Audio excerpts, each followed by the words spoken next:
ಇನ್ನು ಬೇರೆಯವರು ಆಡಿದಂತಹ ಒಂದು ಕೆಟ್ಟ ಮಾತುಗಳು, ಚುಚ್ಚು ಮಾತುಗಳು ಮನಸ್ಸಿಗೆ ನೋವು ಆಗುತ್ತೆ. ದೇಹಕ್ಕೆ ನೋವಾಯಿತು ಅಂತಂದರೆ ಆಯಿಂಟ್ಮೆಂಟ್ ಹಾಕೋತೀರಾ, ವಾಸಿ ಆಗುತ್ತೆ. ಅಂದರೆ ಮನಸ್ಸಿಗೆ ನೋವು ಆಗ್ತಾಯಿತ್ತು ಅಂತಂದರೆ, ನೋವು ಅಂತಂದರೆ ಏನು? ಘಾಸಿ. ನೋವು ಅಂತಂದೇನು? Mind disturbance. ನೋವು ಅಂದರೆ ಏನು ಅಂತ ತಿಳ್ಕೊಳ್ಳಿ. ಆ ನೋವನ್ನು ಕೂಡ ಮರಿಬೋದು. ಮರೆಯೋದಕ್ಕೆ ಒಂದು ಟೆಕ್ನಿಕ್ ಇದೆ, ತಂತ್ರವನ್ನು ಇದೆ. ತಾಮ್ರದ ಚೊಂಬಿನಿಂದ ನೀವು ತಲೆಗೆ ಸ್ನಾನವನ್ನು ಮಾಡಬೇಕು. ಸಿಂಪಲ್. ತಾಮ್ರದ ಚೊಂಬಿನಿಂದ ತಲೆಗೆ ನೀವು ಸ್ನಾನ ಮಾಡ್ಕೊತಂದ್ರೆ ನೋವೆಲ್ಲ ಹೊರಟೋಗ್ಬಿಡುತ್ತೆ.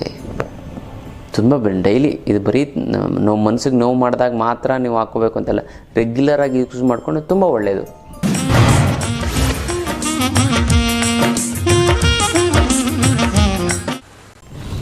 ಜೈ ಭಗವಾನ್. ಎಲ್ಲರಿಗೂ ನಮಸ್ಕಾರ. ಮಹಾದೇವಿ ಚತುರ್ಶವತ್ತಿ ತನ್ನ ಐಶ್ವರ್ಯಲಕ್ಷ್ಮಿ ಪ್ರಶಸ್ತಿ ನಮಸ್ಕಾರ. ಇವತ್ತಿನ ವಿಶೇಷ ಸಂಚಿಕೆಯಲ್ಲಿ ಅನೇಕ ವಿಚಾರಗಳನ್ನು ನಾವು ತಿಳ್ಕೊಳ್ಳೋಣ. ಮೊದಲನೇದಾಗಿ ಮುದ್ರೆಗಳು. ಯಾವೊಂದು ಮುದ್ರೆ ಮಾಡಿದರೆ ಏನು ಅನುಕೂಲ ಆಗುತ್ತೆ ಅಂತ ನಾವು ನೋಡೋದಾಯ್ತಂದರೆ, ದೇಹದಲ್ಲಿ ಕ್ಯಾಲ್ಶಿಯಂ ಕೊರತೆ ಇರುತ್ತೆ. ಕ್ಯಾಲ್ಶಿಯಂ ಕೊರತೆಯಿಂದ ಮೂಳೆ ನೋವು, ಮೂಳೆಗೆ ಸಂಬಂಧಪಟ್ಟಂತಹ ನೋವು ಅಂತಂದರೆ ಸ್ವಲ್ಪ ಓಡಾಡಿದ್ರೂ ಕೂಡ ಮೈಕೈಯೆಲ್ಲ ಸಿಕ್ಕಾಪಟ್ಟೆ ನೋವಾಗೋಂಥದ್ದು. ಮೈಕೈ ನೋವು ಬರುವಂಥದ್ದು ಕೇವಲ ಇದರಿಂದ ಮಾಂಸಖಂಡಗಳಿಂದ, ಮೂಳೆಗಳಿಂದನೂ ಕೂಡ ಮೈಕೈ ನೋವು ಬರುತ್ತೆ. ಇದಕ್ಕೆ ಕಾರಣ ಏನು ಅಂತ, ಮತ್ತು ಅಲ್ಲಿನ ಸಮಸ್ಯೆ ಕ್ಯಾಲ್ಶಿಯಂ ಕಡಿಮೆ, ಅಲ್ಲಿಗೆ ಸಂಬಂಧಪಟ್ಟಂಥ ಸಮಸ್ಯೆಗಳಿದ್ದರೂ ಕೂಡ ಕ್ಯಾಲ್ಶಿಯಂ ಕಡಿಮೆಯಿಂದ ಆಗುತ್ತೆ. ಈ ಕ್ಯಾಲ್ಶಿಯಂ ಕಡಿಮೆ ಐತೆ ಅಂತಂದರೆ ಮೂಳೆಗೆ ಸಂಬಂಧಪಟ್ಟಂಥ ಆರ್ಥೈಟಿಸು, ರಮತಾರ್ಥೈಟಿಸು, ಸರ್ವಿಕಲ್ ಸ್ಪಾಂಡಿಲೈಟಿಸು ಇದೆಲ್ಲ ಬರುತ್ತೆ. ಇದಕ್ಕೆ ಏನು ಮಾಡಬೇಕು ಅಂತ, ದೇಹದಲ್ಲಿ ಅಗತ್ಯವಂತ ಕ್ಯಾಲ್ಶಿಯಂ ಪೂರೈಕೆ ಆಗಬೇಕು. ಈ ಕ್ಯಾಲ್ಶಿಯಂ ಪೂರೈಕೆ ಅಂತಂದರೆ ನಮ್ಮ ಆಹಾರದಲ್ಲೆಲ್ಲ ಇರುತ್ತೆ, ಅದನ್ನು ಕ್ಯಾಲ್ಶಿಯಂ ಮಾತ್ರ ಎಳ್ಕೊಳ್ಳುತ್ತೆ. ಆ ಎಳ್ಕೊಳ್ಳೋದನ್ನು ಕಡಿಮೆ ಮಾಡಿಬಿಡುತ್ತೆ. ಅದಕ್ಕೆ ಈ ಕ್ಯಾಲ್ಶಿಯಂ ಪೂರೈಕೆ ಆಗಬೇಕು ಅಂತಂದರೆ ಈ ಒಂದು ಮುದ್ರೆನ ಮಾಡಿ. ಹೆಬ್ಬೆರಳು ಪ್ಲಸ್ ಮಧ್ಯದ ಬೆರಳು, ಮಿಕ್ಕ 3 ಬೆರಳುಗಳು ನೇರವಾಗಿರುವಂತೆ ಎಚ್ಚರ ವಹಿಸಬೇಕು. ಇದನ್ನು ಮಾಡ್ತು ಅಂತಂದರೆ ಇದು ಆಕಾಶ ಮುದ್ರೆ. 25 ನಿಮಿಷಗಳ ಕಾಲ ಮಾಡಿ ಕ್ಯಾಲ್ಶಿಯಂ ಪೂರೈಕೆ ದೇಹಕ್ಕೆ ಸಮರ್ಪಕವಾಗಿ ಪೂರೈಕೆಯಾಗಿ ನಿಮಗೆ ಮೂಳೆಗೆ ಸಂಬಂಧಪಟ್ಟಂಥ ಸಮಸ್ಯೆಗಳು ನಿವಾರಣೆ ಆಗಿಬಿಡುತ್ತದೆ ಅಲ್ಲ. ಇದು ವಿಶೇಷವಾದಂಥ ಒಂದು ಮುದ್ರೆಯ ವಿಚಾರ. ಇನ್ನು ಬರಬೇಕಾಗಿರೋ ದುಡ್ಡು ಬರ್ತಾ ಇಲ್ಲ ಅಂತಂದರೆ, ಕೊಡೋರಿಗೆ ಕೊಡೋಕ್ಕಾಗ್ತಾ ಇಲ್ಲ ಅಂತಂದರೆ, ಸಿಕ್ಕಾಪಟ್ಟೆ ಸಾಲ ಆಗಿತ್ತು ಅಂತಂದರೆ, ಗುರುಗಳೇ ದುಡ್ಡು ನೀರು ಥರ ಖರ್ಚಾಗ್ತಾಯಿದೆ ಗುರುಗಳೇ, ಏನು ಮಾಡೋದು ಅನ್ನೋದೇ ಗೊತ್ತಾಗ್ತಾ ಇಲ್ಲ, ದುಡ್ಡೇ ಉಳಿತಾ ಇಲ್ಲ, ಎಷ್ಟೊಂದು ಕಮಿಟ್ಮೆಂಟ್, ಏನೇನೋ ಮಾಡಬೇಕು, ಫೀಸ್ ಕಟ್ಟಬೇಕು, ಅದು ಮಾಡಬೇಕು, ಇದು ಮಾಡಬೇಕು, ಯಾರಿಗೂ ದುಡ್ಡು ಕೊಡಬೇಕು, ಇನ್ನೇನೋ ಟ್ರೀಟ್ಮೆಂಟ್ ಕೊಡಬೇಕು, ಇದು ಎಲ್ಲದಕ್ಕೂ ಸಾಲ್ತಾನೆ ಇಲ್ಲ ಗುರುಗಳೇ ಅಂತ ಇದ್ದಾರೆ. ಇದಕ್ಕೆಲ್ಲ ತಲೆನೇ ಕೆಡಿಸ್ಕೊಬಿಡಿ. ಇದಕ್ಕೆಲ್ಲ ಏಕೈಕ ರಾಮಬಾಣ ಅಂದರೆ ಅಷ್ಟಲಕ್ಷ್ಮಿ ಯಂತ್ರ. ಈ ಅಷ್ಟಲಕ್ಷ್ಮಿ ಯಂತ್ರವನ್ನು ನೀವು ಮನೇಲಿಟ್ಟು ಪ್ರತಿಷ್ಠಾಪನೆ ಮಾಡಿದ್ದೆ ಆಯಿತು ಅಂತಂದರೆ ಎಂಥದ್ದೇ ಹಣಕಾಸಿನ ಸಮಸ್ಯೆ ಇದು ನಿವಾರಣೆ ಆಗಿಬಿಡುತ್ತೆ. ಕೊಡೋರಿಗೆ ಕೊಟ್ಬಿಡ್ತೀರಾ, ಬರುವಂಥ ದುಡ್ಡು ಬಂದುಬಿಡುತ್ತೆ. ಇನ್ನಷ್ಟು ಗುರುಗಳೇ ನಮಗೆ ಊಟ ತಿಂಡಿ ಬಟ್ಟೆಗೆ ಏನು ತೊಂದರೆ ಇಲ್ಲ ಗುರುಗಳೇ, ಅತಿಯಾದ ಸಾಲನೂ ಇಲ್ಲ, ಆದರೆ ಇಂಪ್ರೂವ್ಮೆಂಟ್ ಆಗ್ತಾಯಿಲ್ಲ ಗುರುಗಳೇ. ಒಂದು ಸೈಟ್ ತೊಗೊಳಕ್ಕಾಗ್ತಾಯಿಲ್ಲ, ಸೈಟ್ ಇದೆ ಭಾಳಷ್ಟು ಜನ ಹೇಳ್ತಾರೆ, ಮನೆ ಕಟ್ಟೋಕ್ಕಾಗ್ತಾಯಿಲ್ಲ ಗುರುಗಳೇ. ನಮ್ಮ ಫ್ರೆಂಡ್ಸು ರಿಲೇಟಿವ್ಸ್ ಎಲ್ಲ ಮನೆ ಕಟ್ಕೊಂಡು ತುಂಬ ಚೆನ್ನಾಗಿದ್ದಾರೆ. ನಮ್ಮ ಮಕ್ಕಳು MBA ಅದು ಇದು ಏನೋ ದೊಡ್ಡದಾಗಿ ಓದಬೇಕು ಅಂತ ಇದ್ದಾರೆ, ಚೆನ್ನಾಗಿ ಓದ್ತಾರೆ, ಆದರೆ ಫೀಸಿಗೆ 7-8 ಲಕ್ಷ ಖರ್ಚಾಗ್ತದೆ. ಇಲ್ಲ ಗುರುಗಳೇ. ಇನ್ನೂ ಕೆಲವರು ಹೇಳ್ತಾರೆ, ಗುರುಗಳೇ ನಮ್ಮ ಮಕ್ಕಳಿಗೆ ಮದುವೆ ಮಾಡಬೇಕು, ಒಳ್ಳೊಳ್ಳೆ ಸಂಬಂಧ ಬರ್ತದೆ, ಒಂದು 15-20 ಲಕ್ಷ ಬೇಕು. ಅದಿಲ್ಲ ಗುರುಗಳೇ.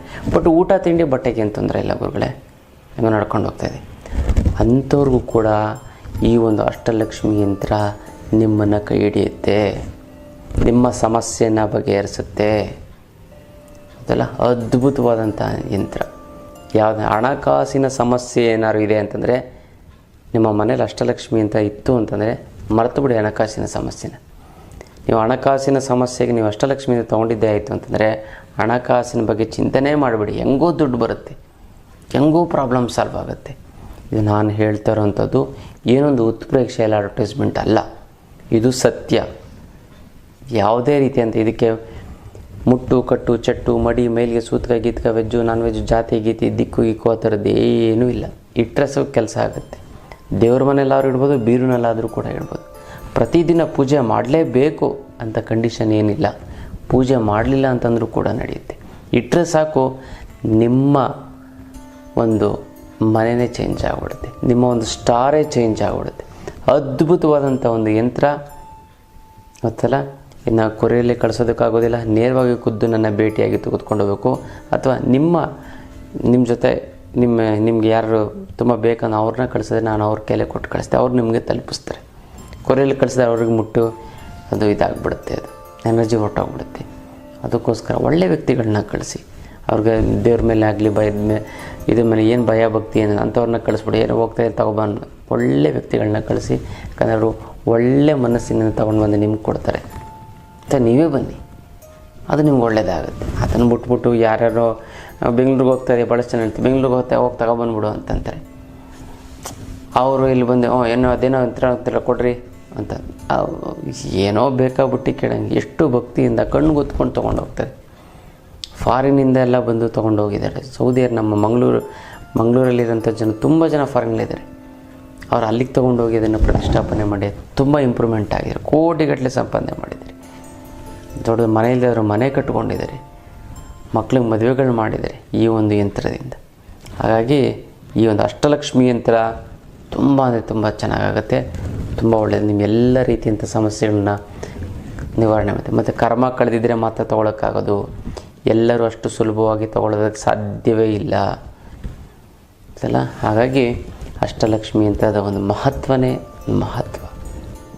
ನಿಮ್ಮ ಎಲ್ಲ ಹಣಕಾಸಿನ ಸಮಸ್ಯೆ ಮಾಯ ಆಗಿಬಿಡುತ್ತೆ ಅಂಥ ಒಂದು ಅದ್ಭುತವಾದಂಥ ಒಂದು ಯಂತ್ರ ಈ ಒಂದು ಅಷ್ಟಲಕ್ಷ್ಮಿ ಯಂತ್ರ ಅಲ್ಲ. ಹಾಗಾಗಿ ಅಷ್ಟಲಕ್ಷ್ಮಿ ಯಂತ್ರನ ಮರೆಯದೆ ನಿಮ್ಮಲ್ಲಿ ಇಟ್ಟು ಪ್ರತಿಷ್ಠಾಪನೆ ಮಾಡಿ. ನಿಮ್ಮ ಸಮಸ್ಯೆಗಳನ್ನ, ಹಣಕಾಸಿನ ಸಮಸ್ಯೆನ ಪ್ರತಿಯೊಬ್ಬರ ಮನೆಯಲ್ಲೂ ಕೂಡ ಅಷ್ಟಲಕ್ಷ್ಮಿ ಯಂತ್ರ ಇರಬೇಕು.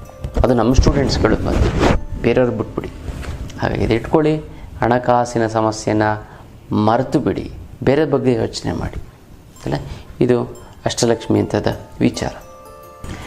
ಇನ್ನು ಬೇರೆಯವರು ಆಡಿದಂತಹ ಒಂದು ಕೆಟ್ಟ ಮಾತುಗಳು, ಚುಚ್ಚು ಮಾತುಗಳು ಮನಸ್ಸಿಗೆ ನೋವು ಆಗುತ್ತೆ.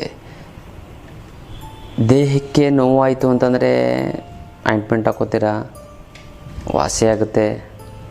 ಅಂದರೆ ಮನಸ್ಸಿಗೆ ನೋವು ಆಗ್ತಾಯಿತ್ತು ಅಂತಂದರೆ, ನೋವು ಅಂತಂದರೆ ಏನು, ಘಾಸಿ. ನೋವು ಅಂತಂದೇನು, ಮೈಂಡ್ ಡಿಸ್ಟರ್ಬೆನ್ಸ್.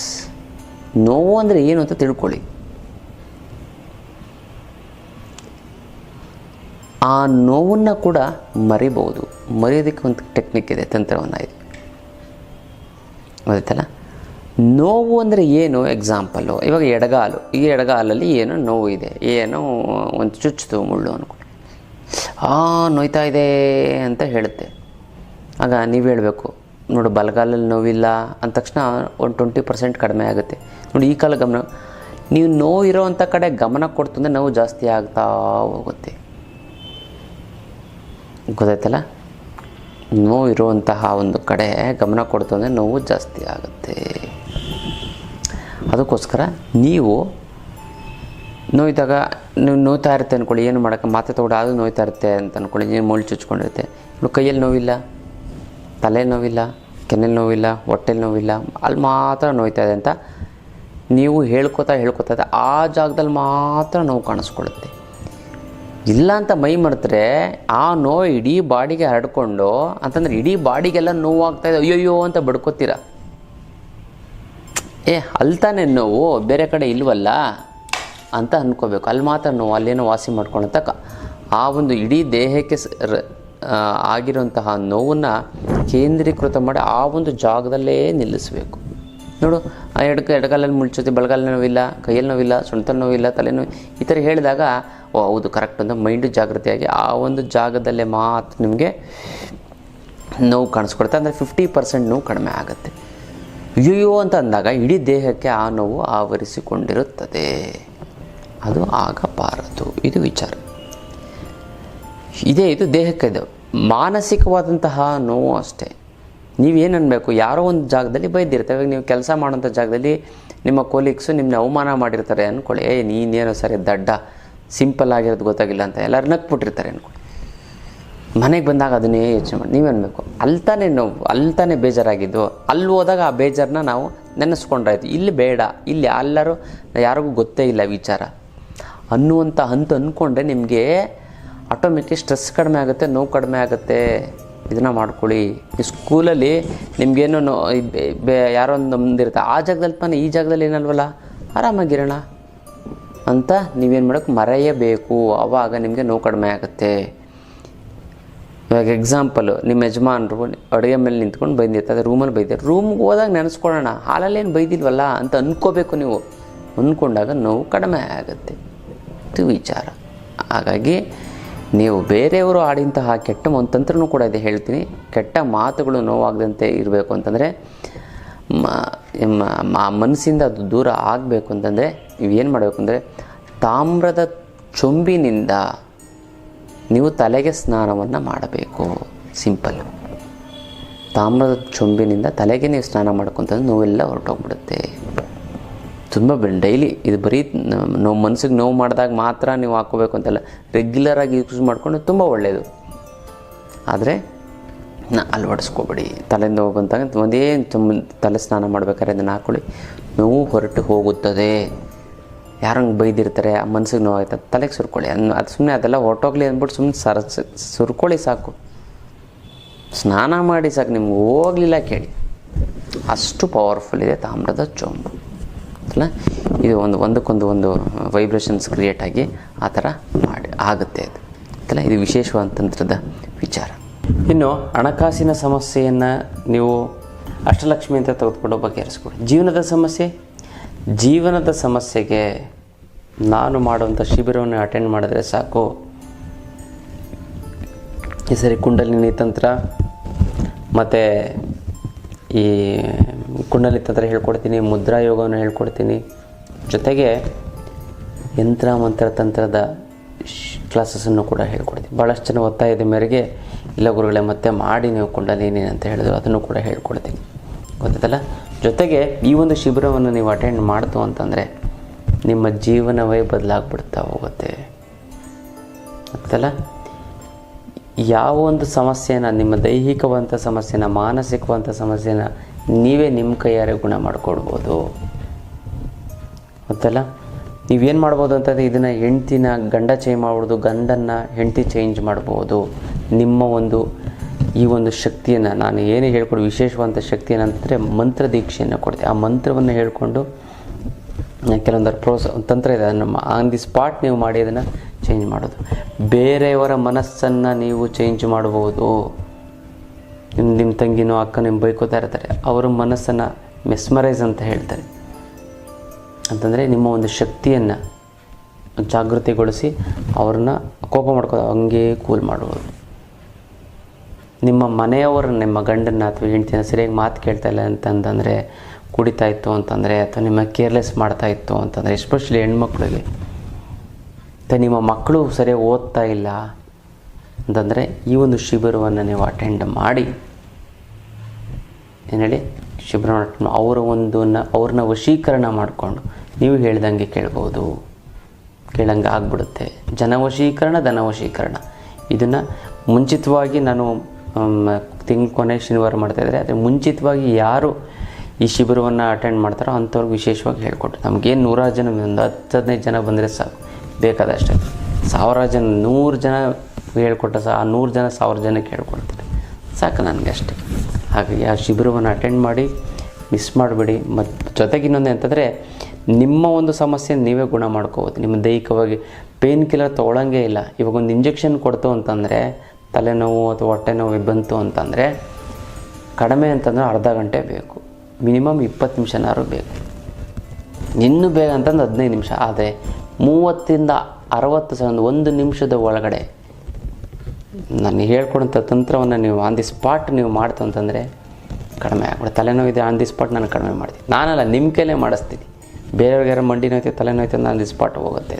ಅದು ಆ ಒಂದು ಕಲೆಯನ್ನು ಹೇಳ್ಕೊಡ್ತೀನಿ.